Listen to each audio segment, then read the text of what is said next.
हर रसोई में एक जादू होता है, पर मेरी रसोई में तो एक जासूस था। एक ऐसा जासूस जो मेरे दिल का हाल मुझसे बेहतर जानता था।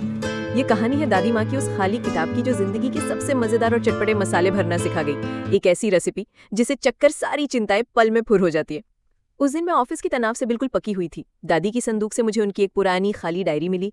कवर पर लिखा था जिंदगी की रेसिपी बुक। मैंने सोचा, वाह, इसमें तो शाही पनीर से लेकर शाही टुकड़े तक की विधि होगी।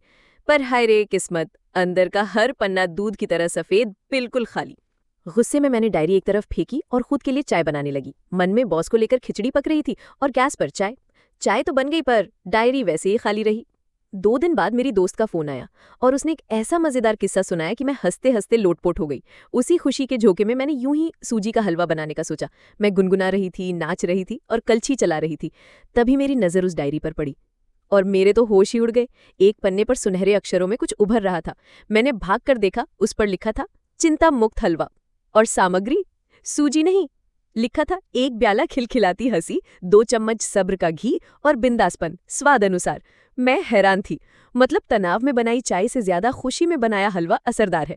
उस दिन के बाद वो रसोई मेरी प्रयोगशाला बन गई और वो डायरी मेरी गुरु। जब भी मैं हिम्मत से काम लेती, बहादुरी वाले पकौड़े की रेसिपी आ जाती। जब प्यार महसूस होता, इश्क वाली खीर की विधि चमकने लगती। वो किताब खाली थी क्योंकि उसे मेरे जज्बातों की स्याही से भरना था। जिंदगी की असली रेसिपी किसी किताब में नहीं, हमारे दिल में छुपी होती है। बस उसे प्यार और मुस्कान के साथ पकाने की देर है।